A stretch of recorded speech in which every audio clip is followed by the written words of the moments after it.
Que ahora se va a cumplir un año y yo estoy reviviendo cada momento previo al 4 de abril. Y la verdad que duele cada cosa. Lo que pasó hace un año atrás fue que no hubo diálogos, y te lo voy a decir así, yo sentí que hubo hasta burla de nosotros, que tuvo que ver con también el cinismo de un gobierno autoritario. Y en muchos aspectos podemos decir que dictador. Por eso nosotros siempre decimos que Carlos fue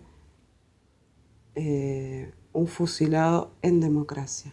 Un fusilado público, porque lo vio un país entero. Es más, yo una vez dije, los fusilamientos en general son de frente, ni siquiera de espalda. Tuvo la crueldad de que no le dejó ni siquiera un segundo a Carlos de poder defenderse de nada, de ese ataque.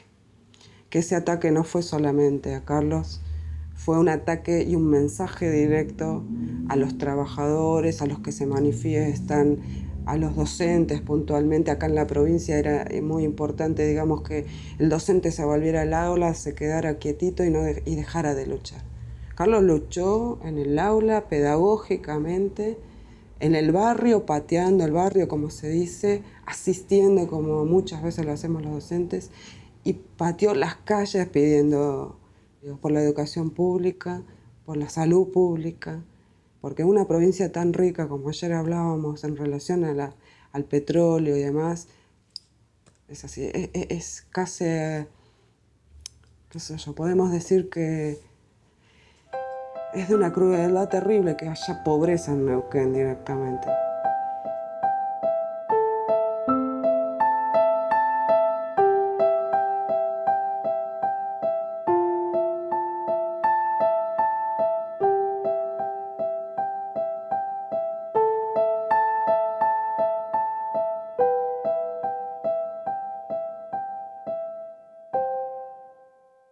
Nosotros llegamos al conflicto de 2007 después de varios años de lucha por modificar condiciones muy graves desde el punto de vista laboral y salarial. Teníamos 2.500 compañeros absolutamente precarizados, con planes sociales, presentismo en el salario, los jubilados sin cobrar el 80%, faltaba la cobertura de cargo de supervisión, faltaban cargos en las escuelas, problemas edilicios serios.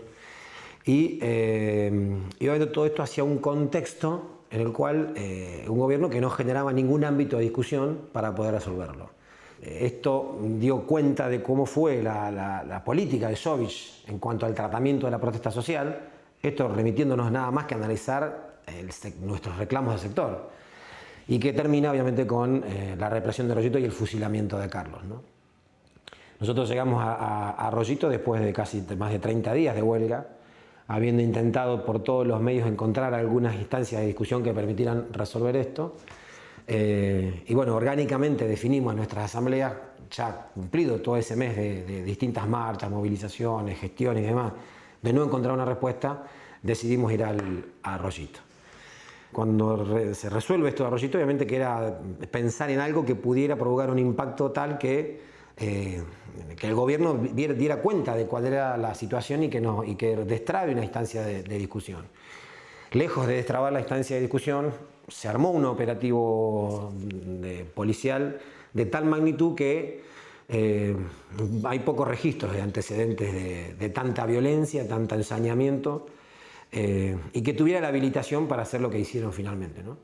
Una represión que tiene 3 etapas. La primera etapa, que Esta es la ruta 22, aquí vamos a Neuquén y de este lado ya se va a Cutralcó, a Bariloche. Y el puente de Arroyito está casi entrando a esa bifurcación del camino. Nosotros llegamos ahí tipo 9 de la mañana y en ese horario ya estaba montada el operativo policial con despliegue de todas las fuerzas de choque de la Policía Provincial, con la presencia de los más altos jefes de la policía, quienes ni bien llegamos aquí, no tuvimos tiempo de organizarnos, nos dijeron, tenés 5 minutos y te vas por la buena o por las malas. A mí personalmente, ¿no? Mientras nos organizamos para ver cómo resolvíamos, directamente sin ningún otro intercambio de palabras, empezaron a volar los primeros gases lacrimógenos y la estampida de compañeros que, digo, estábamos en un número muy grande, éramos casi 1000 los que estábamos ahí. Esa es la primera etapa de represión. La segunda, acá hay casi 1 kilómetro entre el puente y una estación de servicio. Y aquí vuelve otra vez la policía a cargar sobre todos los que estábamos ahí y se produce toda una dispersión de trabajadoras y trabajadores, la mayoría compañeras docentes, que son perseguidas por el campo aledaño a la estación de servicio. Eso a nosotros nos sorprendió porque ya estaba despejada la ruta. No había ninguna necesidad de continuar la represión corriendo los compañeros tras los alambrados del campo, a campo traviesa, con balas de gomas y gases lacrimógenos. Además, acá hay un hecho donde uno de los policías le dispara a un auto con su Itaca. Ese momento, en un momento dado, nosotros le pedimos al jefe policial que detenga esa represión. Esto da muestra de que estaba todo perfectamente comunicado, porque a partir de ese diálogo, esa discusión que hay, ellos detienen esta etapa represiva y nos reagrupamos y volvemos a la ruta ya para empezar a subirnos a los autos y volver hacia Neuquén. Este es el camino en dirección a Neuquén. Cuando empezamos a ordenarnos y a reagruparnos, obviamente que el tránsito aquí se hace muy pesado porque la policía larga el tránsito que venía desde Neuquén hacia el sur, con colectivos, camiones, y esto hace que aquí se hiciera todo un atolladero de vehículos. Cuando estamos transitando, ya la mayoría de nosotros arriba de los coches, exhaustos por los gases lacrimógenos, porque acá ya habíamos corrido casi 2 kilómetros. La orden de la policía es mandar a las combis con la policía especial a rodear la columna, y de las combis se empiezan a bajar policías que siguen con la represión aún a los vehículos que ya estaban yendo en dirección de vuelta hacia Neuquén. Es ahí donde uno de los policías dispara sobre el auto en el que iba Carlos, no a más de 3 metros de distancia. Obviamente le provoca un estado tal que al otro día fallece. Y bueno, y a partir de ahí cambia la historia, ¿no? Es decir, se produce el hecho más brutal, más incomprensible, que es el asesinato, el fusilamiento. Nosotros llamamos fusilamiento por la espalda de Carlos, que iba en su auto, en el auto de otro compañero. Todos nos subíamos a distintos autos porque no era espontánea esa forma de intentar volver. Y lo retiramos del auto, tarda como 20 minutos en llegar la ambulancia porque todo esto era insisto, con el tema del tránsito y la policía que desplegaba, no solamente personal a pie, sino también el camión hidrante que sigue tirando agua mientras sacamos a Carlos del auto. Y bueno, hay una muy fuerte discusión con todos los jefes policiales que estaban allí. Y después de ese momento, bueno, ellos se retiran y nosotros nos volvemos a Cenillosa, donde a partir de ahí venimos a Neuquén y se inicia la segunda etapa del conflicto, esto de el reclamo por principio la renuncia de Sobis, y a partir de ahí, bueno, después durante casi 20 días un proceso en el que se cierra el conflicto reivindicativo y iniciamos esta campaña nacional por el juicio y castigo a los responsables, no solamente al policía Poblete, que es el que dispara a Carlos, contra todos los jefes policiales que actuaron, sino también contra Sobis, que fue quien obviamente dio la orden para que esto se pudiera hacer de la manera que se hizo, ¿no? Aquí lo que nosotros vemos con mucha claridad es que hubo un intento de que fuera disciplinador, un escarmiento fuerte para que se cesara en una acción de protesta obligada por las circunstancias políticas, sociales y económicas de la provincia.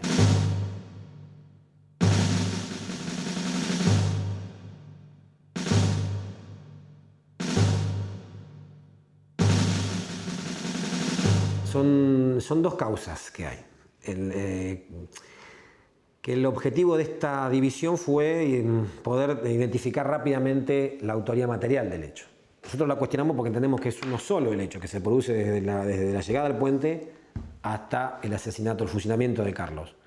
Pero bueno, la justicia decidió dividirlo, investiga por un lado el hecho que se produce en el momento del asesinato de Carlos, en lo cual está identificado y procesado y detenido el autor material, y por otro lado investiga todo lo que fue ese proceso en cuanto a las responsabilidades de los funcionarios políticos que actuaron y de los funcionarios políticos que estuvieron presentes y quienes pudieron haber dado órdenes. Ahí hay distintas imputaciones que hace el fiscal en su requisitoria, algunos por encubrimiento, por no haber preservado la escena del crimen, por no haber identificado al autor material. A otros les imputa abuso de arma, como el caso de este policía que dispara sobre el auto en la estación de servicio. A otros les imputa, y a otros, a los dos, al jefe de la policía y al ex subsecretario de Seguridad, homicidio culposo, por la negligencia en el manejo de ese operativo, ¿no? Nosotros decimos acá el que está afuera de esta investigación y nosotros hacemos la requisitoria de que sea citado indagatoria Sovich, porque evidentemente fue quien dio la orden, quien lo reconoció públicamente, quien expresó que si tendría que hacerlo otra vez, lo volvería a hacer. Y nos parece que, bueno, que a confesión de parte es relevo de prueba, es decir, ya él mismo ha dicho que lo hizo, pero la justicia neuquina todavía no lo ha citado ni siquiera a una testimonial. Por eso la importancia de que sea relevado, destituido este Tribunal Superior, que es lo que le garantiza esta impunidad para salir a decirle al país, como lo hizo, que él dio esa orden, ¿no? Entonces, la segunda causa, que se conoce públicamente como causa Fuente Alba II, es esta donde nosotros queremos ir a fondo, donde se investigue toda la responsabilidad y se incluya en esta investigación y se condene por el hecho a Sovich. Pero aparte porque significa también sería ejemplificador.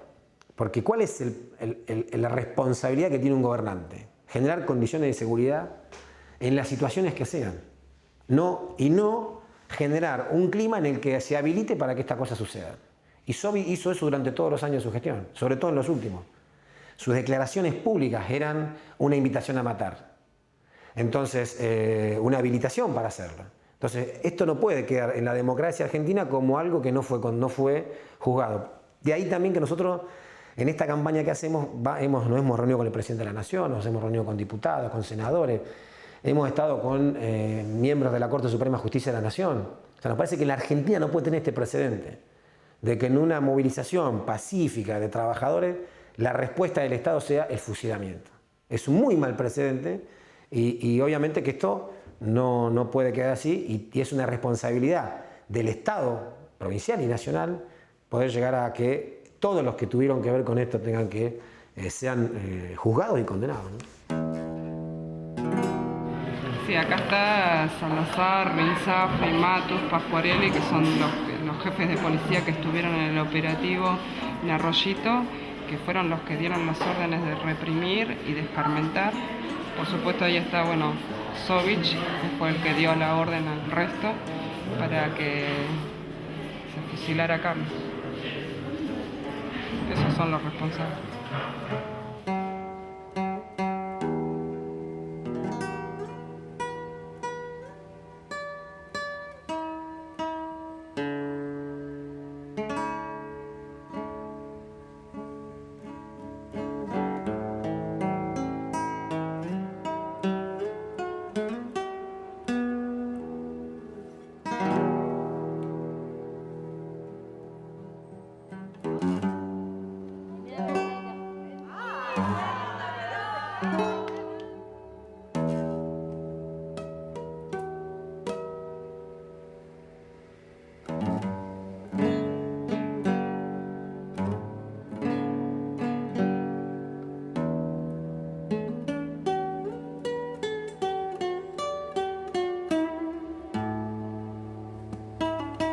En realidad yo lo conocí en el 89, pero digamos, lo conocía que él estaba en el sindicato de la construcción en la UOCRA, acá en Neuquén, y yo que militaba, digamos, en el sindicato de ATEN como docente. Yo había llegado ese mismo año y digamos que nos conocíamos de las militancias de los sindicatos, ¿no? Y bueno, y de la conformación, de la militancia nuestra, ¿no?, en un partido político, ¿no? Nos conocíamos así como grupo, pero yo no había hablado con él, no tenía ningún... Y en el 90, el año siguiente, había un lugar acá muy bonito que era como una especie de pub que se llamaba La Tasca, muy lindo, con mucha onda artística, así. Y yo una noche fui con una amiga mía y él fue con un amigo de él, Leo, que hoy está marchando en San Martín de los Andes por él, por Justicia por Carlos, ¿no? Y esa chica, Livia, que era la que estaba conmigo, bueno, hoy forma parte de una organización feminista y está luchando por Justicia por Carlos, ¿no? Ese día que nos conocimos, digamos que nos gustamos, vamos a decir así. Pero en realidad los dos amigos, digamos, tanto el amigo como él, me tiraban onda, vamos a decir así. No, Carlos. Lejos. Sí. Así, muy tímido y todo, pero bueno, muy carismático, que es lo que cuenta todo el mundo, ¿no? Muy carismático. No hacía falta que dijera muchas palabras con la mirada, la forma de mirar, con la sonrisa. Transmitía mucho. Y cuando le gustabas, te lo transmitía bien. Pues yo me acuerdo que le pregunté, bueno, ¿qué te gusta de mí? Y uno que espera cuando tiene 20 años que te digan el pelo, los ojos. Y él dijo que sos maestra.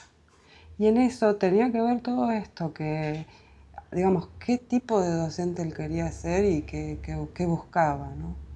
Yo tardé en darme cuenta de que para él era fundamental, para ser una persona íntegra, llegar a ser docente. Yo lo digo mucho, esto lo cuento porque yo siempre digo que ser docente es honorable. Para mí ha sido eso, ha sido un honor ser docente. Con todo lo que uno puede padecer, desde la miseria, desde el sufrimiento, desde contener a los chicos en situaciones terribles. Yo estoy convencidísima, y en eso me siento orgullosa, de que sé que Carlos aprendió muchas cosas de mí. No me desvalorizo en eso, sé que he sido una buena maestra. Y muchas de las cosas que Carlos hizo en muy corto tiempo fue la síntesis de los 20 años que yo llevé de maestra. Y de las cosas que yo le planteaba y todo. A mí me duele mucho porque realmente siento que hoy no puedo ejercer eso que ejercí durante muchos años con mucho amor. Como yo te contaba ayer, muchos de mis alumnos lo veían casi hasta cruel que justo esto, bueno, me pasara a mí. Como algo casi lo difícil que es creer cuando una maestra comprometida en el plano de lo político. Yo digo que la tarea nuestra es política, sin decir que la política es una mala palabra, si es todo lo contrario. Yo creo que ser político es también poder ser coherente entre lo que uno dice, lo que uno enseña y lo que uno hace.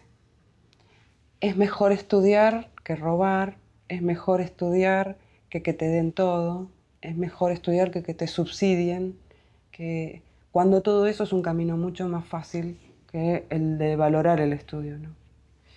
Y Carlos siempre se ponía a él como ejemplo, que eso sí es bueno, es lo mismo que hacía yo. Nos poníamos siempre como ejemplos, pero ejemplo en el sentido, un ejemplo de ser humano, digamos, con errores, con, qué sé yo, cuando él estaba mal compartía también, como he compartido yo con mis alumnos, no estar tan bien. Recuerdo algo que dicen muchos los alumnos, que él un día les preparó una torta muy grande, la hizo en una asadera. Y acá en general Carlos no hacía tortas, las tortas las hacía yo para los cumpleaños y eso. Y los chicos se ríen y dicen, sí, viste que estaba un poco quemadita abajo. Pero el amor, yo cuando lo vi que hacía la torta, recordé mis primeros años, donde uno quería brindarle todo, como te los querías llevar a vivir a tu casa, los pibes que veías. Y él de alguna forma tenía esa cuestión, ¿no?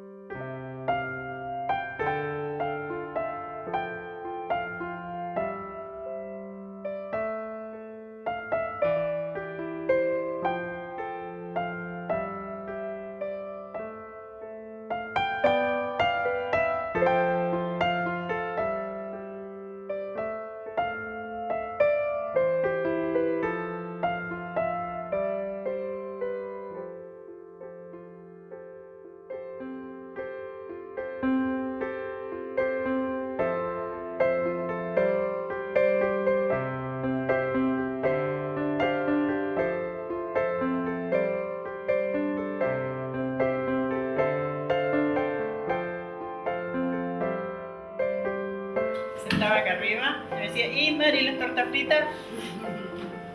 Me peleaba las tortas fritas. Sí, tengo muy presente cuando dijo una vez, me dice, ¿ustedes pasaron a planta? No, le digo, ya no hemos pasado, pero van a pasar, me dijo, porque vamos a pelear por ustedes, todos los maestros. Y yo le decía ¿sabes cuando me dijeron que pasé a planta? Parece que... Por ahí se enojaba conmigo porque yo ponía muchos aplazos, pongo muchos aplazos, y él pone pocos, y él por ahí le decía a los demás, che, díganle a Gualeto que no baje tanto la caña.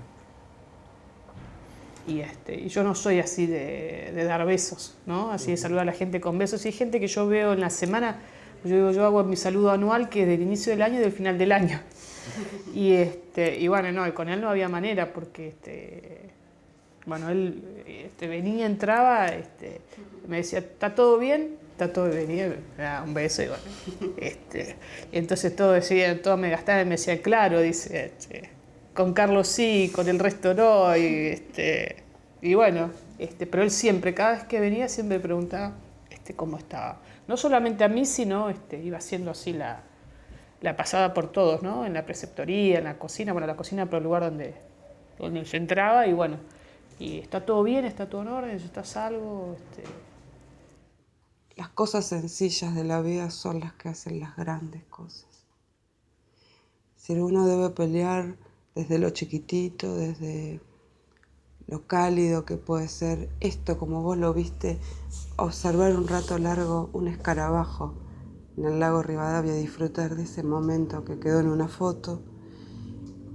Él nos hizo eso, vivir eso, aprender eso, que lo sencillo es lo que construye lo grande, lo máximo.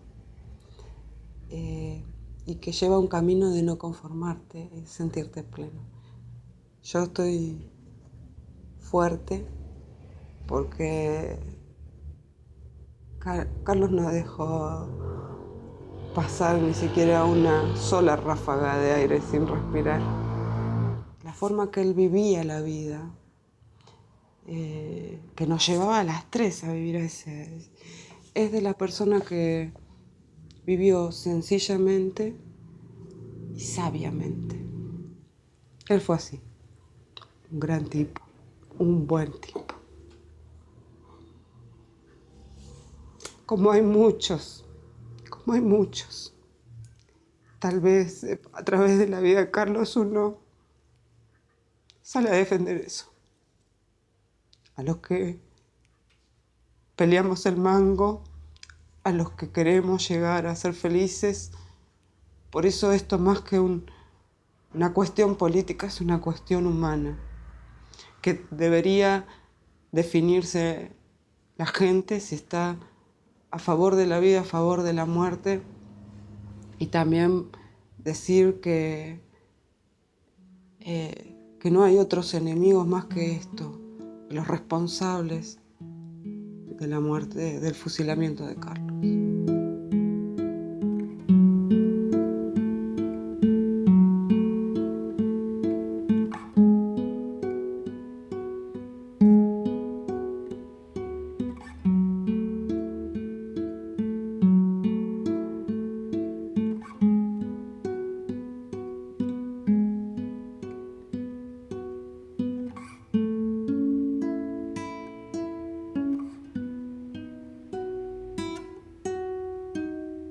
Un día estuvimos cuidando la escuela porque no había guardia, entonces la directora me pide a mí y a él que vengamos acá a cuidar la escuela. Vinimos y teníamos hambre, no habíamos comido, teníamos hambre. Y empezamos a revolver todo a ver si encontrábamos comida. Y en la heladera había carne, pero era la carne del perro. Era la carne que le habían comprado el perro. Y fuimos, metimos la carne a la parrilla y los perros ese día no comieron. Después el otro día viene la DIR y dice, ¿qué le pasa a los perros que están tan inquietos? Claro, no se habíamos comido la comida del perro. Principalmente cuando uno ama a una persona, la ama por persona. Y ese amor, el amor a la persona, no se va nunca. Continúa por siempre. Otra cosa es decir el amor de pareja, que en realidad, como me lo decía siempre Carlos, es concreto. Él me decía así, el amor es concreto. Pero ese amor, ese respeto por la persona, por sus ideales, por lo que fue, por los momentos vividos, por todo, porque él no está hoy físicamente al lado mío, pero está en todo eso, en cada recuerdo, en cada cosa que hablo, en cada cosa que hacemos. Y eso va a persistir por siempre. Más allá de que uno pueda pensar, sí, que en el futuro las tres vamos a poder seguir adelante, yo pueda retomar mi vida desde todos los aspectos que implica como una mujer, que sé que es lo que hubiera querido Carlos, que siga desde el lugar que llegamos los dos, plena. Él me va a pedir eso después. Pero hasta el juicio yo voy a seguir luchando por esto. Después del juicio yo voy a empezar una nueva vida ahí con mis hijas.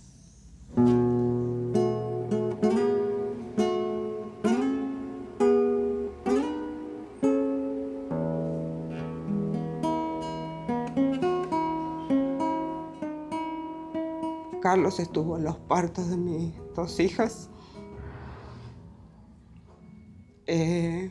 Cuando uno construye desde ese lugar, cuando ese compañero no está, igual queda dentro de uno en esa forma, en construcción, que es lo que uno debe hacer cuando construye algo con los alumnos en la escuela.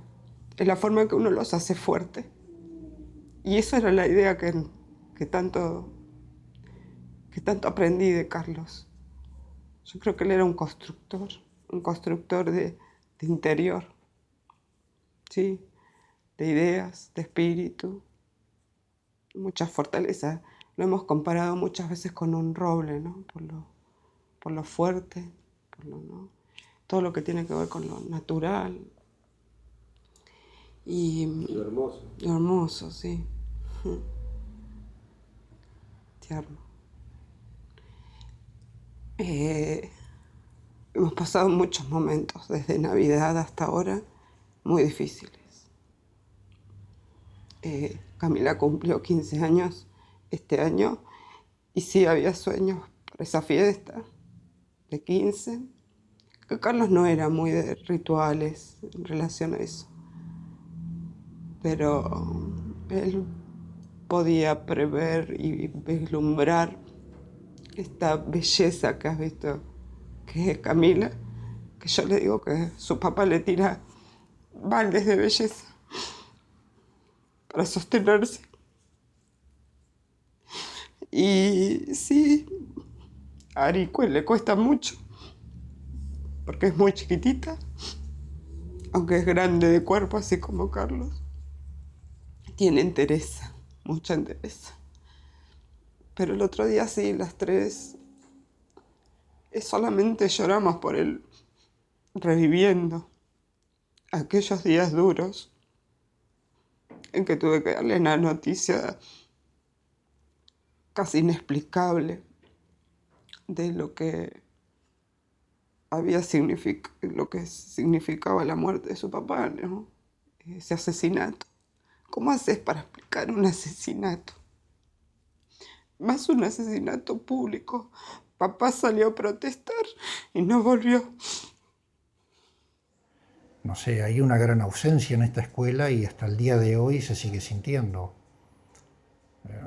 Justamente la cátedra que ocupaba él ahora la estoy ocupando yo. Él era suplente de unas horas que tenía yo y ahora yo le doy clases a esos alumnos. Y tengo alumnos en cuarto año que han sido alumnos del en tercero. Y se siente mucho cuando el alumno te dice, no, profe, usted no lo entiendo. Fuentealba explicaba de otra forma. Y eso se siente, y lo siento yo y lo siente el alumno. Y el alumno responde así en forma emocional. Le mataron a un profesor. Yo siempre dije, y lo sigo sosteniendo, que la justicia es la utopía. Pero hay que pelearla, pelearla y pelearla. Porque es la utopía. Y lamentablemente sigue habiendo actos de injusticia diarios. Quiero creer que se puede, que en Argentina todavía tiene que haber justicia. Él luchaba contra la explotación, por igualdad de oportunidades, ¿no? Y en marcos adversos en donde se nota cómo han repercutido las políticas neoliberales y cómo se aplican las políticas de exclusión, ¿no? Aún en democracia. Y me parece que eso es, quizás, a mi entender, ¿no? A mi humilde entender, el legado de Carlos y las implicancias sociales que ha tenido su asesinato. Nosotros nos marcamos objetivos. Primero es la denuncia, la exposición de quién fue y en qué contexto se mató a Carlos. Y después, como te dijeron todos los compañeros que fueron entrevistados, ahora estamos, por utópico que sea y por lo poco que a veces creamos, ¿no? Estamos reclamando justicia a los autores intelectuales y materiales. En el material no hay forma de equivocarse, fue la policía y no un policía exaltado, digamos. Hubo un operativo preparado desde el Estado para escarmentar a los docentes, que éramos los que más oposición hacíamos al gobierno de Sovich, al MPN como partido, al Estado.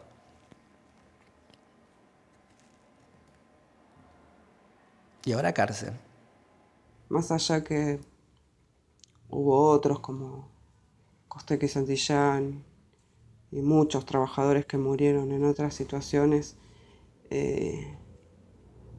habría que ver, ¿no? Un país que permite que se fusile a un maestro y que la sangre quede así en la ruta, simbólicamente es un mensaje muy, muy duro.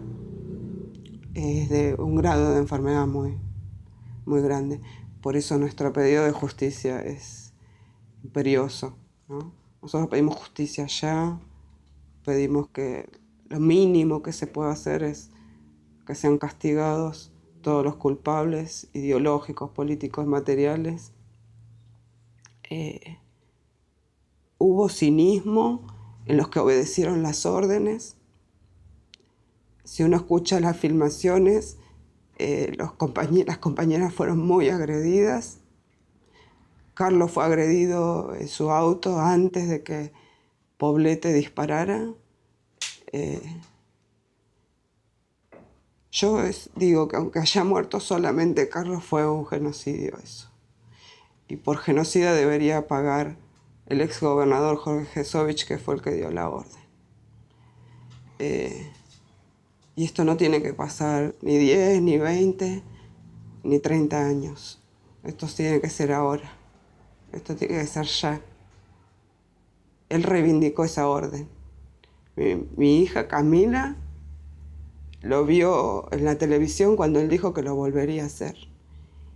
Y fue la primera vez que vi en los ojos de ella ira. Por ese papá que ustedes vieron, que fue dulce, que nos acompañó en todo y que hoy hace un año que estamos sin él.